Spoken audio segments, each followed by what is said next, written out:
Resolution of case, tie case अगर हो जाता है किन्हीं दो लोगों के तो क्या होगा? In case where more than one candidate secure equal mark, बराबर मार्क्स आ गए तो क्या करेगा ये सुन लो, अब काम की बात है ये भी। फर्स्ट, सबसे पहले by using the date of birth with the older candidate place higher, जिसकी डेट ऑफ बर्थ जितनी ज्यादा होगी वो सबसे पहले प्रायोरिटी पे आएगा नंबर 1 पॉइंट के हिसाब से। अगर टाई हो जाते हैं, बराबर मार्क्स आ जाते हैं तो जिसकी डेट ऑफ बर्थ ज्यादा है वो लिया जाएगा। अगर डेट ऑफ बर्थ से सोल्व नहीं होता है तो the number of wrong answer negative marks, negative marks का सहारा लेगा, रोंग मार्क्स का सहारा लेगा, will be used where in those with the fewer wrong answer negative marks will be place higher. अब देखो, अगर नेगेटिव मार्क का सहारा लिया तो जिसके कम नेगेटिव हुए थे ना उसको ये प्रायोरिटी देगा। जैसे टाई हो गए, मान लो 3 बच्चों के सेम मार्क्स आ गए, अब सेम मार्क्स आ गए तो सबसे पहले ये उनकी डेट ऑफ बर्थ देखेगा, जिसकी डेट ऑफ बर्थ ज्यादा होगी, जैसे कोई 1995 का बर्थ है और एक का 1992 का बर्थ है, तो 92 वाले को लेगा जिसकी डेट ऑफ बर्थ ज्यादा है। फिर भी सोल आउट नहीं हो रहा, 2 जनों की फिर 1992 ही डेट ऑफ बर्थ मिल गई, तो फिर ये लेगा नेगेटिव मार्किंग का सहारा। एक छात्र जिसके नेगेटिव मार्किंग में 10 मार्क्स नेगेटिव आ रहे हैं, एक के 8 ही आ रहे हैं, तो ये उसको लेगा जिसके कम नेगेटिव हुए थे, चाहे पॉजिटिव कितने भी आ रहे हैं, बराबर आ रहे हैं। तो नेगेटिव मार्क्स में 8 नंबर जिसके आए थे, 10 वाले को नहीं लेगा, 8 वाले को ये लेगा। ऐसे सोल्व करेगा ये टाई केसेस को। Merit will be reflected accordingly in the नॉर्सेट score. Syllabus की बात करते हैं अब, ये बहुत इंपॉर्टेंट पॉइंट है, ये भी समझ लेना चाहिए आप लोगों को। The syllabus will be in the accordance with the educational qualification or experience as mentioned in the eligibility section advertisement। जो इसने यहां पर आपको जो क्वालिफिकेशन दे रखा है बीएससी नर्सिंग, इस बीएससी नर्सिंग के हिसाब से आपका इंडियन नर्सिंग काउंसिल जो सिलेबस से एग्जाम लेता है वही सिलेबस से आपका नॉर्सेट एग्जाम लेने वाला है। आगे देखो बेटा, preparation of merit list and allocation seat. Merit, ये छोटा है थोड़ा सा, आपको दिख नहीं रहा हो तो मैं पढ़ के सुना रहा हूं। Merit list of qualified candidate will be prepared on the performance in the CBT as per qualified criteria in stage second main. If a CBT exam is conducted in the multiple shift, the respective normalization हो गया ना, ये तो हाँ बात होगी थी। There will be situation where a candidate is qualified but not eligible for any or participation institute hospital. Choice will be, इनकी जरूरत नहीं है, इनको हटाओ आप। और ये इसके संपर्क के सूत्र हैं। तो आई थिंक मेरे दोस्तों, मैंने आपसे कहा कि चाहता क्या है एम्स, वो समझ में आ गया आपको। किसी भी परिस्थिति से घबराओ नहीं, उससे मुकाबला करने की हिम्मत जुटाओ, चाहे कैसे भी करके दिखाओ, लेकिन करना तो है। परिस्थिति चाहे आसान हो या कठिन, लेकिन करना जरूर है। हिम्मत किसी भी परिस्थिति में नहीं हारना, चाहे से समय जो है हमारा डिफिकल्ट टाइम क्यों ना चल रहा हो, चाहे एग्जाम कठिन हो, चाहे सिंपल हो, लेकिन करेंगे जरूर। और हम करेंगे तभी तो दुनिया और करेगी हमें देख करके। तो हम करेंगे, हम आगे बढ़ेंगे, तभी हमें देख करके आने वाली जनरेशन आगे बढ़ेगी। तो मेरे दोस्तों, मैं नहीं मानता कि किसी परिस्थिति से आपको घबराना चाहिए। उस परिस्थिति से डट के मुकाबला करना है, उस मुकाबला करने की हिम्मत आप सबको जुटाना है। अब अगर आपके मन में कोई भी सवाल हो इस एग्जाम से रिलेटेड, नॉर्सेट 5 से रिलेटेड, तो you can ask in my chat box.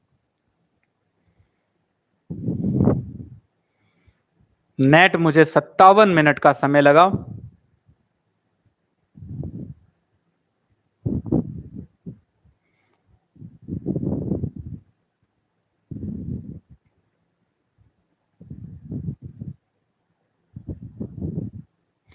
Stage second में, आप बहुत बढ़िया क्वेश्चन पूछा आपने Kumar Manoj. Stage second exam के अंदर कोई जनरल एप्टीट्यूड क्वेश्चन नहीं आएंगे, क्योंकि इसने नहीं लिख के साफ मना कर दिया। जनरल एप्टीट्यूड बिल्कुल नहीं होंगे। 100 के 100 क्वेश्चन आपके नर्सिंग सिलेबस के रहेंगे स्टेज सेकंड में। सिर्फ फर्स्ट के अंदर जनरल एप्टीट्यूड आएंगे, वो भी 20 मार्क्स के 20 क्वेश्चन।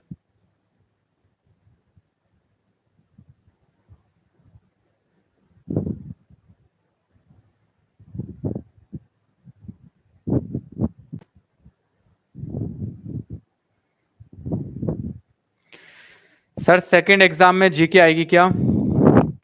अब मैं आराम से आपसे बात कर लूं, आप जो भी है अपने अपने डाउट्स लिख दो। कोविड का एक्सपीरियंस चल जाएगा का? कोविड का नहीं चलेगा, 50 बेड का होना चाहिए, कहीं का भी हो, चाहे कोविड का हो या किसी भी टाइम का हो, लेकिन 50 बेड का होना चाहिए, उसको बेड से मतलब है। प्री के क्वेश्चन कैसे होंगे इसके बारे में इसने बिल्कुल भी चर्चा नहीं की कि प्री और मेंस दोनों में ये जो एग्जाम का लेवल रखेगा वो सेम रखेगा, ये ध्यान रखो आप।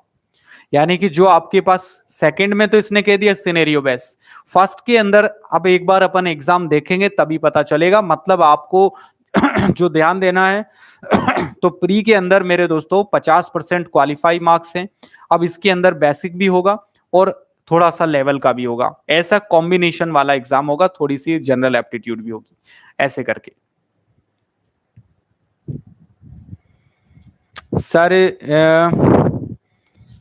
सर सैलरी स्लिप लगेगा फॉर्म भरते समय? हाँ लगेगा बेटा, सैलरी स्लिप भी लगेगा।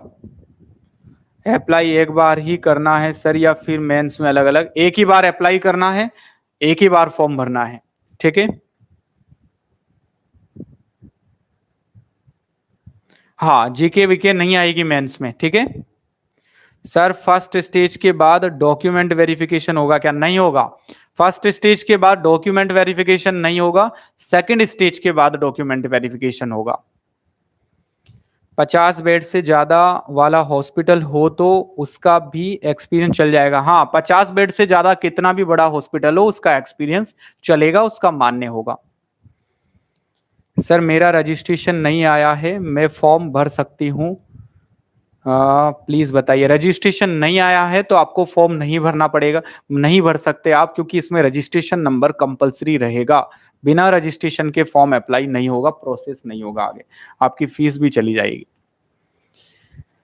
सर प्री में एनक्लेक्स क्वेश्चन आएंगे क्या? हाँ प्री में भी एनक्लेक्स क्वेश्चन आ सकते हैं। मतलब इसने बिल्कुल क्लेरिफाई नहीं किया ये बात को, क्योंकि इसने मैन के अंदर तो कह दिया कि सिनेरियो बेस लेगा, लेकिन प्री के लिए इसने ये नहीं बोला कि सिनेरियो बेस ही लूंगा। प्री में ये आपकी जनरल नॉलेज चेक कर सकता है, बेसिक नॉलेज चेक कर सकता है, ये ध्यान रखना आप। टोटल सीट कितनी है? टोटल सीट का जिक्र अभी नहीं किया, सीट का तो ये बता देगा कितनी सीट है, अभी इसने सीट के बारे में वर्णन नहीं किया। सर जिनको सैलरी स्लिप नहीं मिला है क्या वो फॉर्म भर सकते हैं, बाद में सैलरी स्लिप दे सकते हैं? देखो मुस्कान, सैलरी स्लिप अगर आपने कहीं से रियल एक्सपीरियंस लिया है हॉस्पिटल से तो आप सैलरी स्लिप ले लीजिएगा। वो लोग आपको, अगर उनके पास ऑनलाइन सिस्टम नहीं है तो वो आपको मैन्युअली लिख के देंगे, बना के देंगे, आप सैलरी स्लिप ले लेना, बना के रख लेना, जब आपको जरूरत पड़े तो आप अप्लाई कर देना, भर देना। 80-20 के बारे में बताइए। 80-20 इसका एज इट इज रहेगा।